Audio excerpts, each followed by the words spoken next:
Hello, everybody. Happy Tuesday, and welcome to another episode of Red Dot Cafe. We're so glad and happy to have you here. And welcome if this is your first time.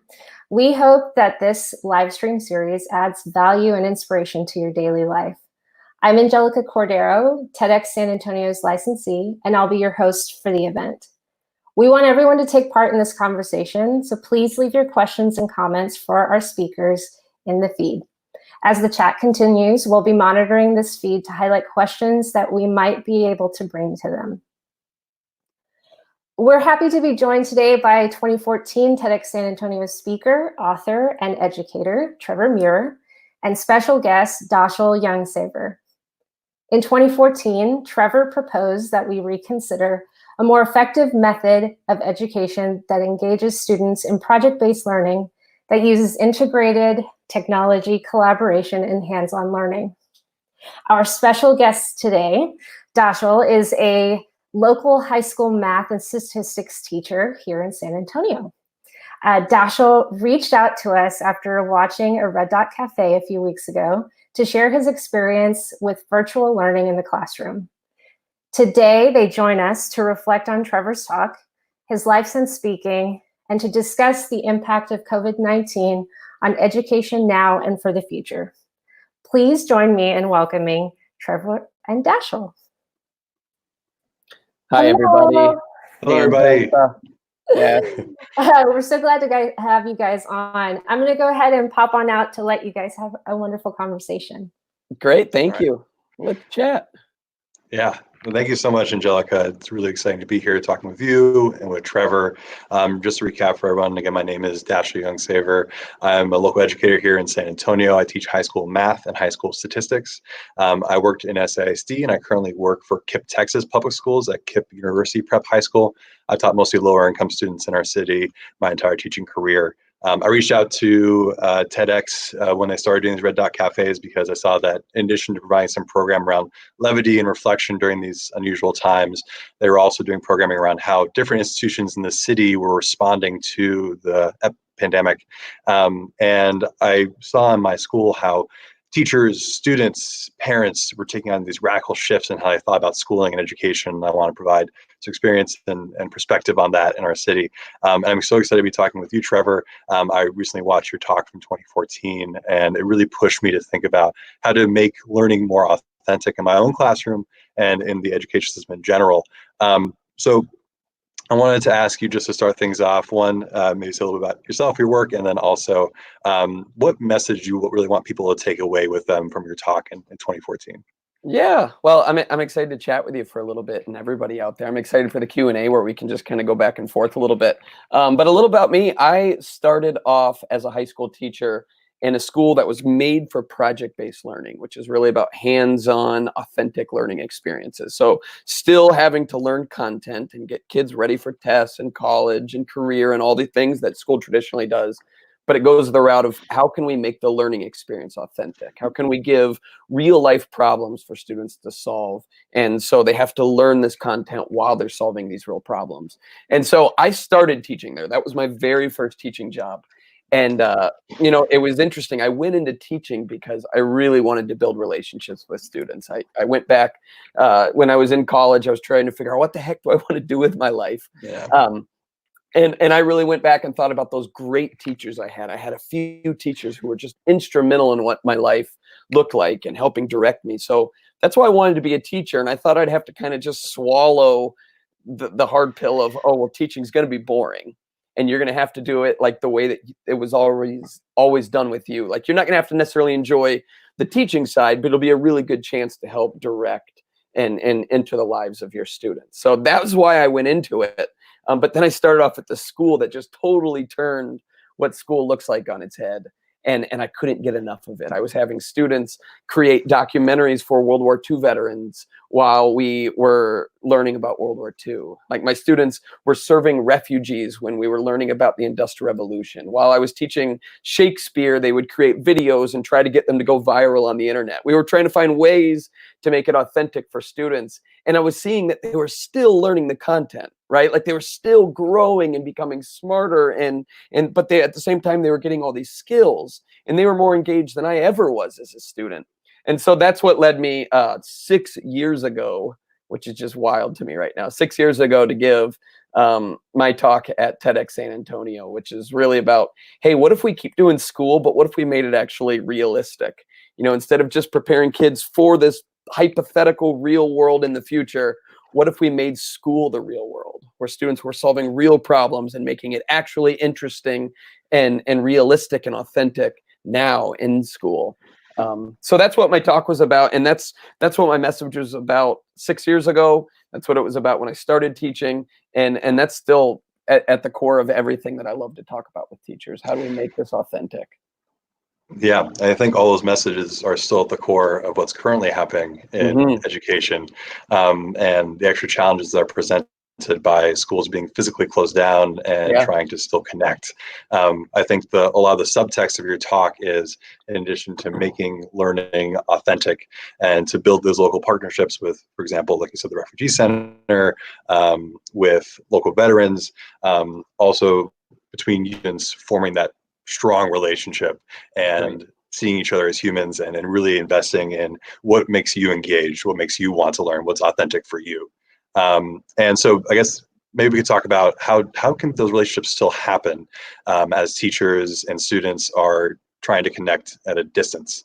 How can we as educators make sure that we still make those relationships strong and we can use them to enhance student learning? Yeah, you know what we're learning right now, and I'm sure you're seeing it. I think everybody's seeing it. All parents are seeing it more than anyone, is how like essential school and teachers really are in all of our lives. You know, it's really easy when you're outside of the education sphere to just think like, oh yeah, school is just this entity that's part of society.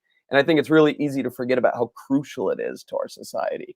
Like this is where our kids learn all of the basic skills to become adults. This is where they learn about how government works and how to read and how to solve complex problems and how to socialize and collaborate and critically think and do all these things that we take for granted. They learn it in our education system. And so when, you know, that's been temporarily shut down and now it's starting to get going again, except in a virtual space, and our kids are still at home, we're realizing how absolutely vital school really is. And I think what I'm noticing right now, because I get to connect with teachers all over the world now through my social media channels, and I also get the chance to go and speak and write for teachers and do all this work with them, is I'm finding that there's two really important components that we're learning about teachers right now. One, the relationship is so crucial. As a teacher, Dash, I'm sure you know, like the relationship is first. Like that's the foundation for any strong teaching, and then everything else is built on top of that. And you know, I can speak for my son, who's a kindergartner. He just desperately misses his teacher. Like he misses being with her. He misses the trust and security that she brings to his own life. He misses her jokes and just the quality time he gets to spend with her amongst his classroom. He misses that a lot. So like relationships we're learning are at the foundation of teaching. And then I just think the stability that comes with it. And so, yeah, I think we're in a challenging time. Yeah. And I think, like you said, that's the foundation is the relationship. That's right. And trust. And some things that I've been trying to do, I implemented a flipped classroom starting a couple years back, where so I teach high school math and statistics, and I noticed that I found myself talking a lot in class. And for those of us in the education world, you know that's a big no-no. You don't want to do the talking. You want the students. It's easy to do. Right. Right. It's easy to get up there and just spout information. I'm the best at it. I love doing it. But yeah. And so what I started to do was, okay, instead of me talking a lot in class, let's have students watch a short video of me doing a quick math lesson at home. And then they come into class and we have the entire class time to do an activity or to do practice together or to do collaborative learning. And that way, instead of just hearing me say things once and then at home trying to do the work independently with no guidance or help, that's right, they get to see a video, maybe rewatch it, maybe watch it double speed if they really feel advanced at it. And then they come in and we get to collaborate, do activities, and make that class time more sacred. And more secure. And so now what I'm doing is I'm using that same YouTube channel. I'm using Google Classroom, which I had set up, and as well as apps called Remind, which help you message students. And I'm making videos for them pretty consistently, where so a lot of students I teach are lower income. A lot of them are sharing devices, so I'm not doing like live presentations, but I do recorded videos that they can watch on their own time when they have access to the device that they might have at home. And I still do things like I would always give awards for character traits in my class. So I make video awards now, and I award them to students as they're doing online assignments. And I've been giving out posts on TikTok because I'm trying to get relevant. I love it. As well as different apps that I've been using, and getting engagement from them that way, and just trying to keep those relationships strong. But I gotta admit, it's been tough. And the whole point of the flipped classroom was so that I could hold the class time sacred and form those connections and make those connections with students in class, preempting it with some watching at home.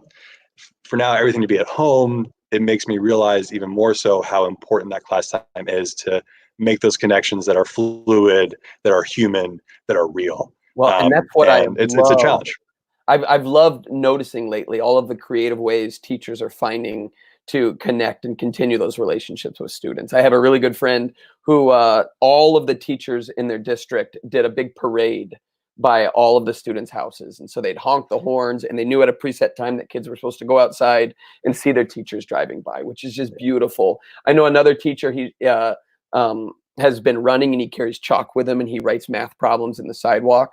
And so when students are out for walks, they can see their teacher's chalk marks, and, just find little things to kind of continue that connection there. As simple as my son's teacher has just been Zooming in with the class and just connecting with kids. And really just kind of having sharing and show and tell some of these non-content subject matter things that are still about building relationships, so that maybe you can get a little bit more investment when you have to dive into more of that subject matter.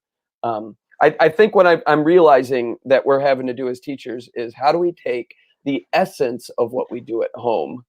How do we take or at school, how do we take the essence of it? Relationship building, checking in with kids individually, being funny, allowing humor to drive some of the stuff we do. How do we take that essence and then just find a way to do it creatively virtually? I don't think it's going to be as strong. But I also think it's possible. And I also think it can kind of hold that thread together until we get to be back with our students. Yeah, I agree. It probably won't be as strong, but also I've been seeing so much creativity on the part of teachers, on the part of parents, part of students to make it work. And also, I think there's some new opportunities here that I hadn't seen before. For example, I teach high school students, and a lot of them for the first time now are really being pushed to write professional emails to the teachers whenever they have questions on assignments or need an office hours help phone call. And so they're really being pushed to do that independently. They're also having to structure their own routines at home, because when they come to school, there's a very regimented first period, second period, lunch, and when they don't have that same routine structure to their day, and they have to create that for themselves. That's right. Otherwise, they might be staying up all hour, and they realize that they actually need that, and they need to structure that. And doing that independent work can, I think, be helpful. I think also one huge opportunity that's come from this is I've been talking a lot with parents, particularly the school I work at, KIPP University Prep High School. We serve mostly lower income students, and a lot of them don't have devices at home. They don't have laptops. So we coordinated a laptop giveaway where we took all the Chromebooks that we had in our school and had a time where we passing them out. And so I was talking with families to coordinate that with them, to let them know what time it was. We're also giving away meals. And so we were coordinating families to make sure they know when they can grab meals from the school. And I've formed all these new relationships with parents who have seen how supportive the school is in this time of crisis. And I think those relationships, those methods of communicating with them online and over the phone are going to be strong for some time to come. So I think there's some really good growth points here as well from this time in virtual learning. I think you're hitting on something really, really important, and something that I think if we don't pay attention to what we're learning from this time, it's going to be really easy to just go back to the way it was. But, what I talked about 6 years ago in my TED Talk, and I think that we're both kind of realizing, is that the education system, while it has so many strong points and is so crucial to our society as a whole, still has a lot of work to do. right? Like there's still a lot we need to do to continue to work on and fix and make the education system stronger. And as much as I don't like what's going on right now, I don't like this crisis. I want to be back with students. I want my kids to be back in school. I want all of our kids to be back where they feel comfortable and prepared and fed and it's equitable and all this. I want it to be back. I also think that this is an opportunity for us to really learn about what can we do to strengthen the education system. I mean, we're learning about equity issues right now. How many kids don't have access to technology at home? How many kids don't have internet at home, or dare I even say power at home, and yet we're still expecting them to learn? So we're learning about equity. I think we're also learning that a lot of the stuff that we do in school, maybe we just need to get rid of a lot of, I mean, I think we're seeing that some of the best stuff that's working with students right now and teachers are when we design experiences for students to do at home. Whether it's, hey, I want you to go and draw a map of your neighborhood. That's something you can do outside. I've heard so much feedback from teachers about doing projects like that, sending their students out to do hands-on experiences.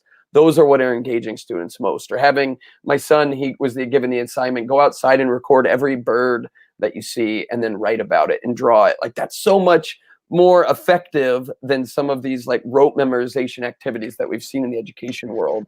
And the reason I feel like we're seeing more of these hands-on activities is because it's kind of hard to teach students with worksheets, right? Like the activities that we're giving virtually are really about reinforcement. That's what worksheets really serve to do. They reinforce what you've already learned, but there's not a whole lot of new learning that can happen through a worksheet. And so we're seeing teachers become more creative in how they design curriculum and what they're putting out there. And it's like, well, let's take this back to when things get back to normal. I mean? Like, let's not abandon this. Like you said, students are learning how to manage time. All right, well, let's make school more like that, where it's less structured and students have the opportunity to manage time and manage themselves. Let's not just go back to insane structure, 6 hours a day. I tell you exactly where to sit and what you're supposed to do throughout that time. Let's learn from this. You know what I mean? Yeah, for sure. And I think too, in addition to giving us the opportunity to reflect on how can we be more effective, it also, this whole crisis provides a really wealth of material for lessons. I think, for example, in my math classroom and my statistics classroom, I have never seen in our more articles, more videos. That's right. About curves and data, like flattening the curve, and the lessons from that is going to be a tremendous resource for me.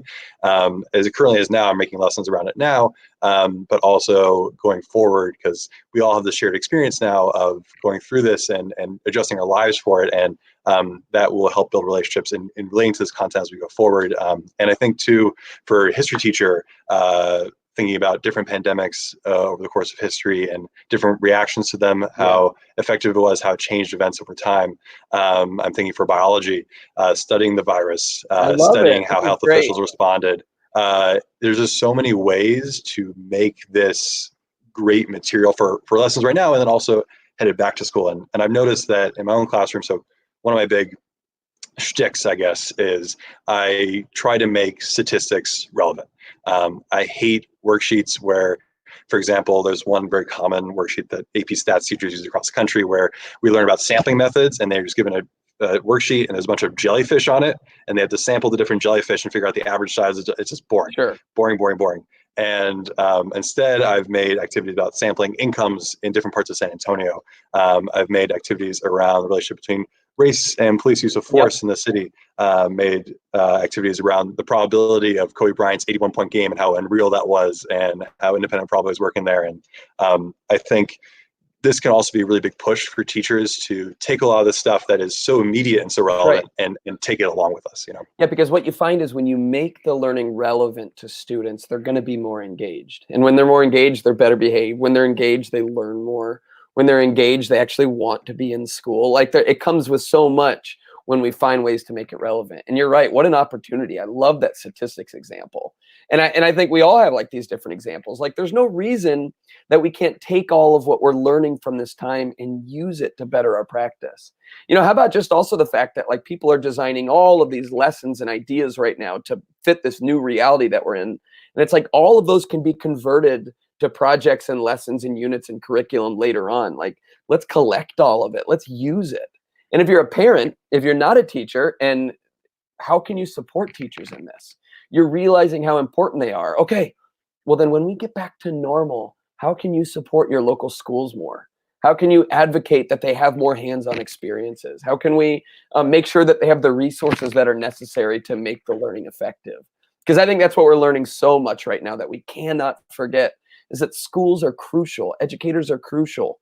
You know, these systems that we have to educate every citizen in our society is absolutely essential. And so how can we support it? How can we make sure it doesn't fall by the wayside, but has everything it needs to be what our society needs it to be? Yeah, Yeah. and you mentioned parents, and I know that we're both educators. We talk about it from the educator perspective. I was also thinking about what could we say to, or how could we think through this with parents who, some of whom might be juggling employment now and Yeah. having their kids at home trying to do learning, some of whom might have recently got hours cut down or might be struggling to find work and have now new financial burdens, and also at the same time have kids at home they're taking care of for more hours a day. How can those lines of collaboration between parents and the school work more efficiently in this time of distance learning? Yeah, I think that's a good question. And I think if anybody has the perfect answer to it, you should write a book and make millions of dollars, because I think you're one of the only people who do. Right? Like that is a hard question. I think the truth is we're in a difficult time. Everybody's feeling anxiety. We're all journeying through this unknown, and it's uncharted, right? Like we don't have all these answers. And so if you're struggling with this, if you're a parent and you're struggling, or you're a teacher and you're struggling, just know that you got millions of people on your team right now. Like we're all figuring this out together. And so I think it really comes down to opening the lines of communication. You know, if you're a parent and you're struggling with something, you're struggling with helping a student with a concept, or you're just not having enough time, first give yourself some grace, because this is hard. But then also reach out to teachers. I mean, teachers are still working right now, which I think a lot of people forget. Teachers are still at their laptops communicating with their students, communicating with their support staff, there's administrators, communicating with parents, and we just need to keep those lines of communication open.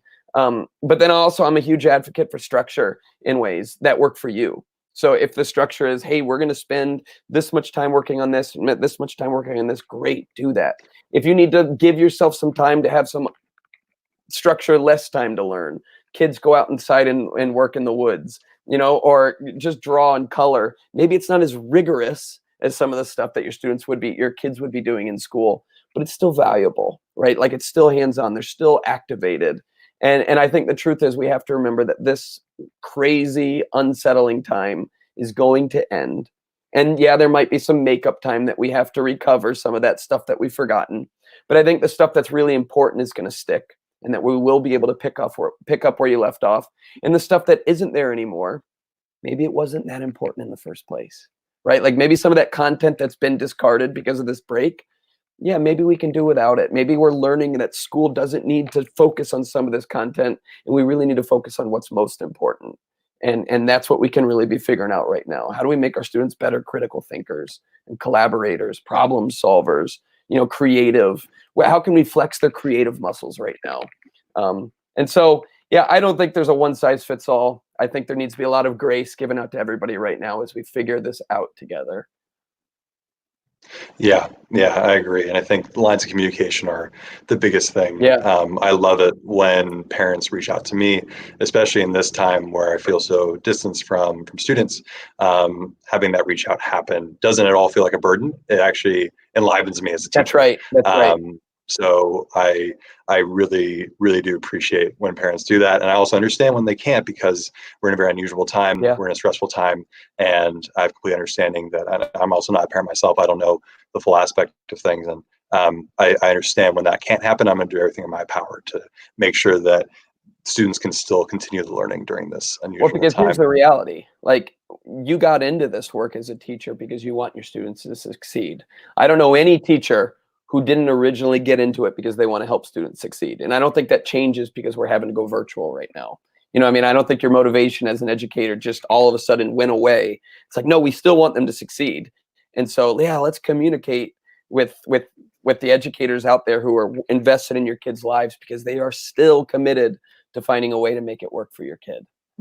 Hey, Angelica, welcome back. Hi, that was such an awesome 20 minutes. It went by so fast. I just wanted to share with you all.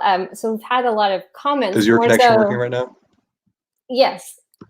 Oh, I hear you fine. Okay, good. So we've had a couple of just comments, really, honestly, as you guys have been talking. So we had some from Gray Garcia, who said, as a student, I have really enjoyed the flipped classroom. It gives me time to watch the videos as many times as I need to truly grasp the concepts you're teaching. Using class time to do practice programs allows me to ask for help if I need it. It's the best form of learning I've experienced. That was great. That's great, Gray. Yeah. And then Michelle said that the best learning she remembered was from field trips. Yes. I'm always asking this question. Can you imagine if every school in the world had like $20,000 for just field trips every year? How much everybody would love school. Can you imagine if every month you got to go to a museum or to a factory or wherever it is, like to learn on like site? Every student would love it. So I love that, Michelle. How are y'all seeing the impact of a lot of these places that typically we would go physically to a field trip to their locations, but now they're just flipping entirely along with education as well by bringing all of their experience online too? I love it. And I think there's so much, like what Dash and I were talking about, like it's highlighting some of the best stuff that we do already. Like, have you seen the penguin cam? They let the penguins out of the aquarium and they're just kind of taking over. And they've got all these aquarium cans and zoo cams up all over the country. It's like, yeah, that's just highlighting that we all love zoos and aquariums. Kids already love these things. And that's why they're making that resource available. Well, let's make it available more often when we can be there in person too. Mm-hmm. You know what I mean? Have you seen that? So another thing that I've seen a lot more of as far as the digital shift has been in theater. I know that the National Globe Theatre out of London has also shifted as well. And so we're seeing a lot of classical theater move to digital online too, which I think is really fascinating. They had the first female Hamlet do Hamlet yesterday, which I think is amazing to see in this 21st century, how we're in the middle of this crisis, also seeing a lot of digital shifting, but also seeing classical theater shift is really cool too. That's fascinating. Yeah. And a lot of companies are also making things that they had online that were under a paywall free now, and teachers can now access them and share them with students, and that's been amazing to see too during this time. So I know that we don't have any questions from the comments feed, but I selfishly want to ask a question. So as a married person without children, how can I and other people like me currently and even after the crisis is over do things to help better support education in the future? That's a great question. I'm just such an advocate for making school authentic and realistic and actually connected to the community and the world. And so, yeah, if you don't have children, the schools still need you. You know what I mean? Like they still need your resources. They need your input. You know, I think when students are solving real problems, they're so much more engaged and they retain so much more information. And so if they can solve problems for local law firms or solve problems for local parks and recreation departments or homeless shelters or whatever it is that you work in and do, how can you connect those with schools and make the learning that much more rich for the schools? But then also at the same time, those kids are going to be able to solve problems that you need to be solved. And so I think, Angelica, that it's really about offering your resources, your services, your support in any way that you can. I think it's just about calling and saying, hey, I work here. Is there anything that we can do to work together with some of your teachers? And to piggyback off that, I think partnerships can be so valuable. And oftentimes teachers feel so under the gun because of being lesson plan deadlines, because of supporting students, that oftentimes they don't have the time and bandwidth to think about what partnerships kind of reach out to. So if people reach out to us, that kind of lowers that barrier to entry and makes those partnerships more viable. Sometimes in my own classroom, Frost Bank here in San Antonio reached out to me saying, hey, can we do some financial literacy lessons to your students? I was like, heck yes. Yeah, why wouldn't you want that? And and it was amazing. So any kind of reaching out, don't feel shy, reach out. We'll be probably I more than love happy to that. work with you. That's a good word. So there's two more questions in the same vein for those of us who don't know how to find resources or the direct line of contact to educators. Where do we go? How do we build this connection and close the gap on us and getting to you so that we can work together? Yeah, I think one difficult thing with education is that it's not really centralized. A lot of schools have their own, like for example, the charter school I work at has its own little district here in San Antonio. Different schools have different school districts under different authorities, under different governing boards. So there's not really a direct channel of communication always. However, if you go to the local school and if you go to the local school's website that's in your neighborhood and just look at their teacher staff list, usually emails are listed. Find that math teacher that you might want to collaborate with or reach out to, or message the school leader, the principal, right. and see what initiatives they're taking on and see how you can be a partner in some ways, because they often have the best view of what's going on school wide and can see where your impact would be biggest. So I think school leaders especially would be someone to reach out to. Again, websites, you can find their emails pretty easily. Yeah, I also think you can go just on Google and type in project-based learning and then the name of your city, and you'll see some school. I'm sure there'll be articles or anything that comes up about schools that are practicing project-based learning, which is this hands-on approach that we're talking about. And you'll see schools that are already bought into this mission of connecting with the community. But if you already have some type of connection with a school, do exactly what Dashiell said, like call the principal and say, hey, this is my industry. I'd love to work with you. You know, the last school I worked at, the principal just had a big, long list of community partners that wanted to work with our school in some way. And he just regularly sent it out to teachers saying, hey, if anybody wants to work with this restaurant, they are totally open to it. But then the teachers that are watching, I would encourage you to look in your community and just call and ask people, cold call. I've never once in my entire career as a teacher doing this project-based learning work, I've never once been told by a community member, no, I don't want to work with your students. Never. I've been told, oh, this isn't a good season for us. Can we try again in the spring? But I've never been told outright no. And that's because the community wants to work with teachers. They do. Sometimes we have to open that line of communication. Well, I will shamelessly plug us with TEDx San Antonio to say that if you're an educator who wants to partner with our organization, please feel free to reach out. We also do have our TEDx youth at San Antonio as well. So we're always eager and excited to help and connect and collaborate. I'm going to take one more question and then we'll go ahead and wrap up. Thank you guys both so much. So we have a question from Chris McDermott who's asking, how are you dealing with the kids who have no connectivity during the crisis?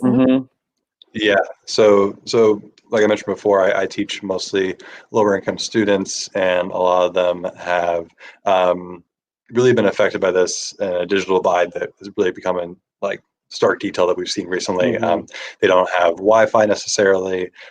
Many of them don't have laptop computers. Some of them might have like an iPhone or something. And so what our school has done is we took all the laptop carts we had in our classroom and started distributing them to parents who do like a drive-through kind of thing. They just sign some paperwork and say, we'll bring it back at the end of the school year. And that's how we've been doing it. I know that not all districts have the same resources. Not all districts are as lucky to have those things. And I know that different districts are becoming very creative solutions to try and address that. Yeah, it's been tough, but through efforts like that one, we've been making it work. Yeah. And I said it earlier. I mean, I'll just echo everything you say. And I'll just add, I think this is putting a big old magnifying glass on a big equity issue we have in our country, that there are a lot of students who do not have an equal opportunity for success.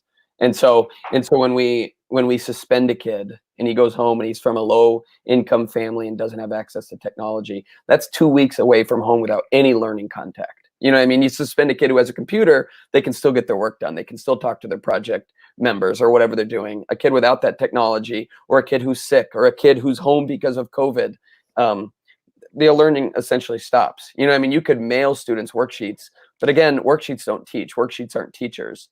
And so, yeah, I think it just highlights a big issue we have. And I love that your district, Dashiell, is in bringing all those resources together to distribute. And I think states need to be doing that more. I think that needs to be something that's in the next stimulus bill, making sure that every kid has access to technology, because it's just not right. And also, I don't think there can be any accountability that kids are supposed to turn in certain work if they don't have the same access as everybody else. It essentially eliminates or nullifies any type of grade you would give out, because how can you expect anybody to do the work if they can't be connected? Yeah. So I hope this continues as part of the conversation around exactly equity in right. education, because in the past I have always had this balance of how can I hold expectations of students who are working 30, 40 hours a week just to get by and support their family and are really tired coming to class and maybe have abuse at home, maybe have different things they're dealing with that make it tough. And at the same time, how can I continue to push those students and not have the soft bigotry of low expectations and show them empathy, show them love while also pushing them? I think this just exacerbates that issue of like, how do I continue to push the kid who doesn't have access, literally doesn't have access to the material because of technology, right, while at the same time trying to maintain that relationship from a distance and showing an empathetic push to do it. It's tough. And I hope this conversation continues around equity here. That's right. Well, I am so glad that you guys have been on. It's been such a rich dialogue, and I hope that that you guys would be willing to come back after the crisis is over to kind of sit and reflect on this time, and also again have a conversation about what the future looks like. So thank you again for joining us today. Yep, my pleasure. Nice meeting you. Thank you so much. Thanks for leading this. Thank you. Thanks everybody for joining us for another episode of Red Dot Cafe. I just want to quickly remind you that tomorrow we'll be back at 12 noon Central. We have Gage Payne and Steve Baskin joining us to talk about getting outside, unplugging, and finding some silence.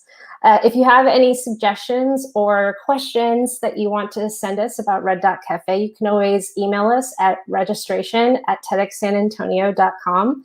You can also find out more about the show on our website, TEDxSanAntonio.com/Red Dot Cafe. As always, thank you all for your participation, and we will see you again tomorrow.